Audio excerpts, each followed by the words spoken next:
Hello everyone, welcome to MastersTeach. And the TET is announced in Telangana, and English is very important for paper 1 as well as paper 2.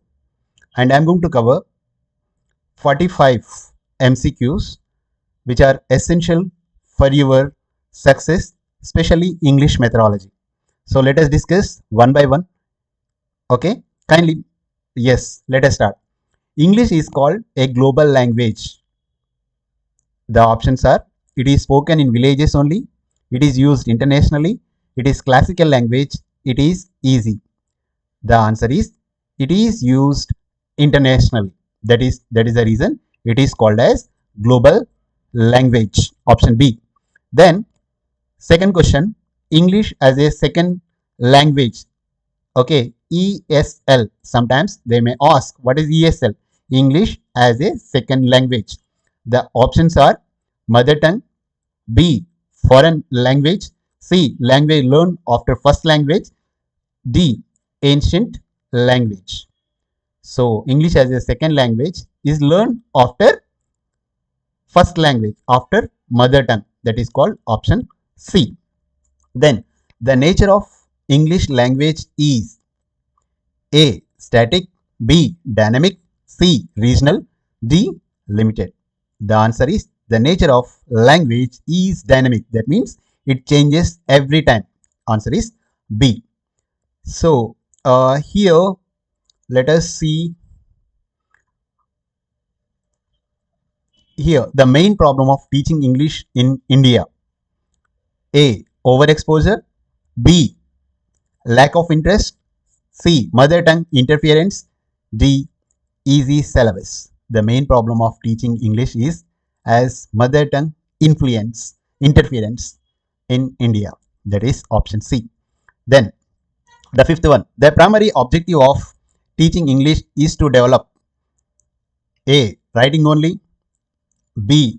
Grammar only, C. Communication only, D. Translation only. So the primary object of teaching English is to develop C. Communication skills. Then phonetics deals with A. Sentence structure, B. Speech sound, C. Word meaning, D. Spelling. The answer is the phonetics deals with option B.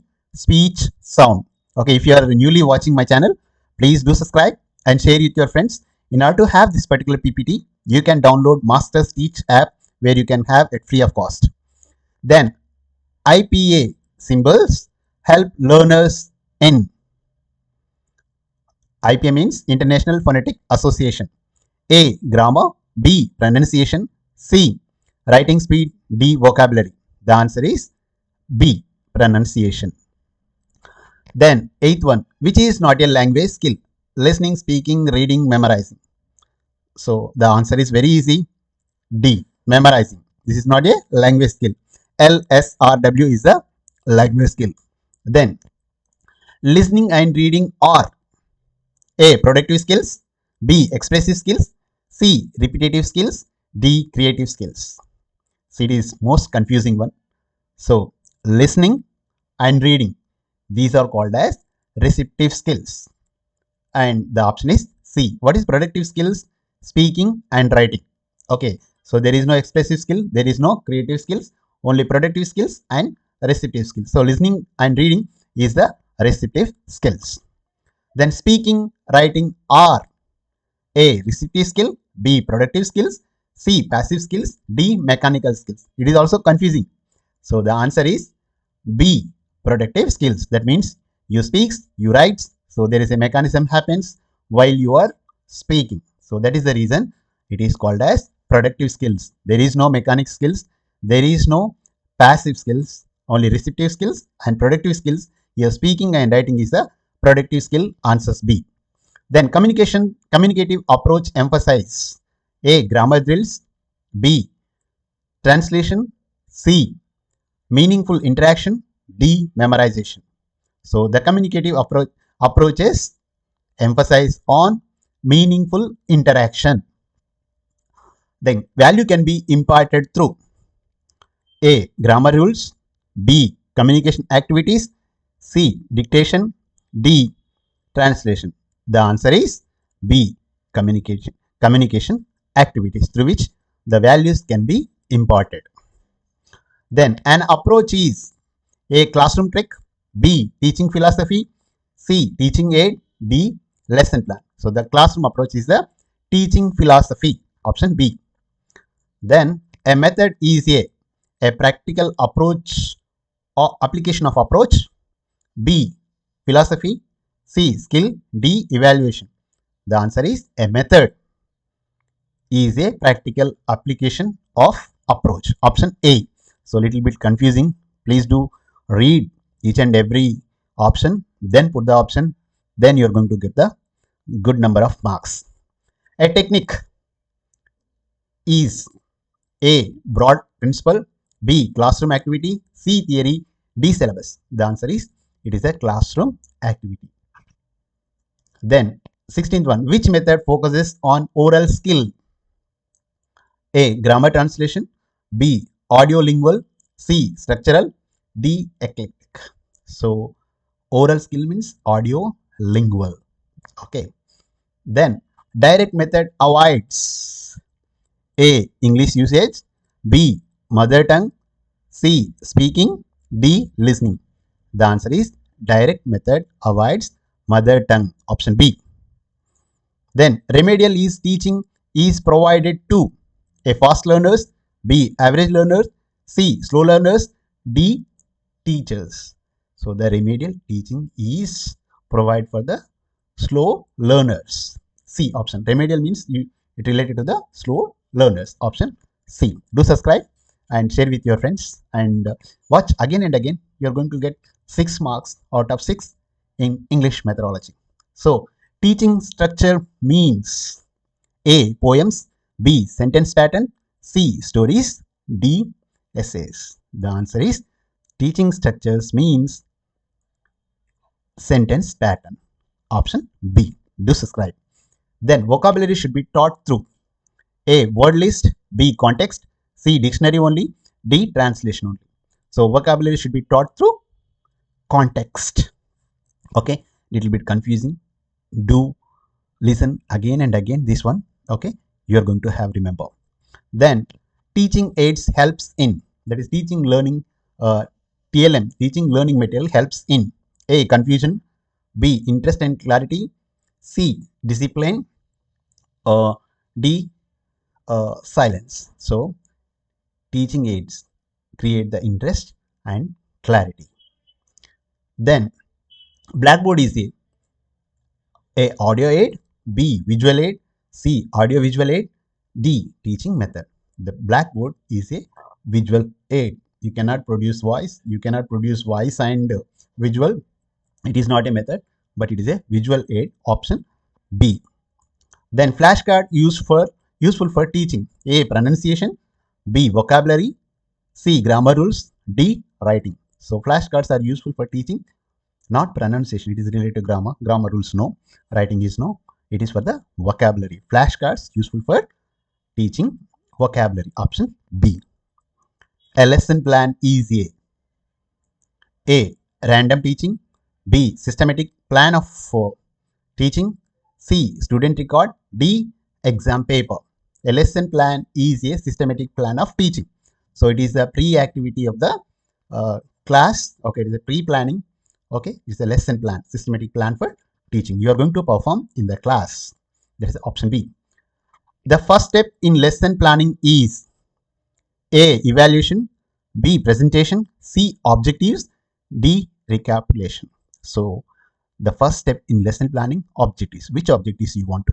The presentation comes in the when you are taking the class. Evaluation happens when the after taking the class, or recapitulation where you are going to repeat the thing. So here the first step in lesson planning is C. Objectives. So what objectives? Why you want to take the lesson plan? That is option C. Good lesson planning helps teachers to A. Waste of time, B. Teach confidently, C. Avoid students, D. Skip syllabus. So lesson plan helps the teachers to teach confidently. It is not the time waste. It is not the avoid the student. It is not the skip syllabus, but it builds the confidence. When you are teaching with a lesson plan, you're not going to waste your time, and it is saves your time, and you are going to give what the students want to have that information. So it gives the confidence. So teach confident is the answer. Then curriculum refers to A. Textbook only, B. Total learning experience, C. Exam pattern, D. Syllabus only. The curriculum refers to, so it is the total learning experience, option B. Then textbook is important because it is A. Replaces a teacher, B. Guides teaching learning, C. Limits creativity, D. Reduces thinking. So textbook is important because it is a teaching learning material, or it is a guide for the teachers. So it is a option B, guiding teaching learning. Then a good textbook should be A. Difficult, B. Child center, C. Lengthy, D. Exam oriented only. See, the good textbook should be a child center, not teacher center. So the option is B. Evaluation is used to. Why evaluation used to? A. Punish students, B. Measure learning outcomes, C. Waste time, D. Promote fear. So evaluation, it is to measure learning outcome of the students, option B. CCE stands for, so this question always repeated. What is CCE? Continuous Comprehensive Evaluation. So here option is A. Again I'm reading. A. Continuous comprehensive evaluation, B. Common class exam, C. Central curriculum evaluation, D. Continuous class exercise. So you should be very careful. So it looks similar, but the option is A. Continuous comprehensive evaluation. Then CCE emphasizes, continuous comprehension evaluation emphasizes what? A. Final exam only, B. Continuous assessment, C. Memorization, D. Ranking. The answer is B. Continuous assessment. Continuous assessment. Option B. Formative evaluation is conducted at the end of the period. Sorry. B. During teaching. C. After course. D. Once a year. So the formative evaluation conducted during teaching, option B. And after course it is a summative. Okay.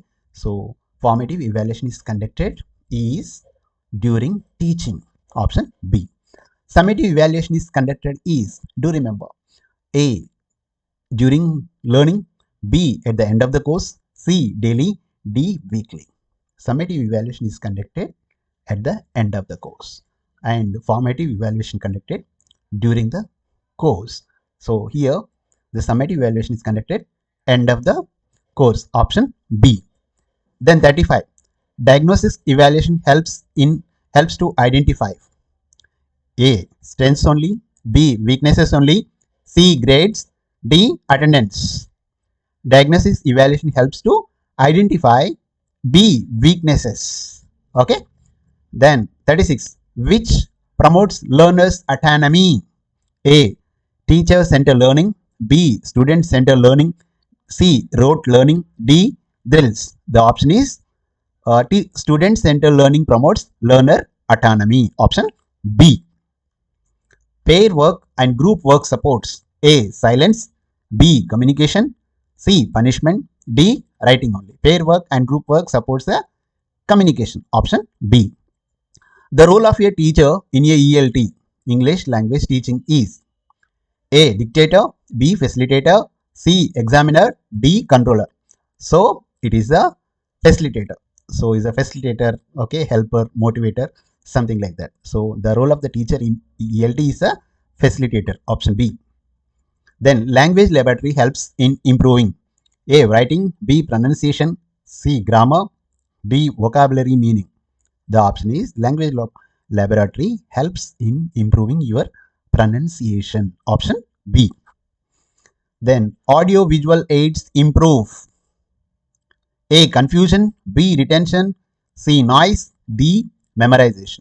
So audio visual aids improves in retention. It is going to be memory in your mind. So audio visual aids in improve in retention, not confusion, not noise, not memorization, but it is going to be retained in the minds, option B. Then micro teaching focuses on A, full class teaching, one skill at a time, examination, D, syllabus completion.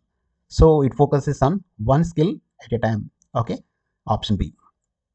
English learning becomes effective when it is A, mechanical, B, fear based, C, activity oriented, D, translation based. So English learning becomes effective when it is activity oriented. Option C. So communicative competence include A, grammar only, B, fluency and accuracy, C, writing only, D, reading only. Communicative competence includes B, fluency and accuracy. It is not related to the grammar or writing or reading. Fluency and accuracy is required. So mother tongue interferes mainly affects. Okay, mother tongue. A, listening, B, pronunciation, C, reading, D, writing. So mother tongue interferes mainly when you are speaking. That is a pronunciation, option B. And the last, which is not the least one, the ultimate goal of ELT is A, passing exams, B, effective communication, C, memorization, D, translation. The ultimate goal of ELT is to have effective communication. Option B. So watch this again and again. You're going to 6 out of 6 in your English TET examination of English methodology. Do subscribe and share with your friend and comment. Then it will be helpful to you. Thank you. All the best for your coming TET and CTET examination. We'll meet in the next class.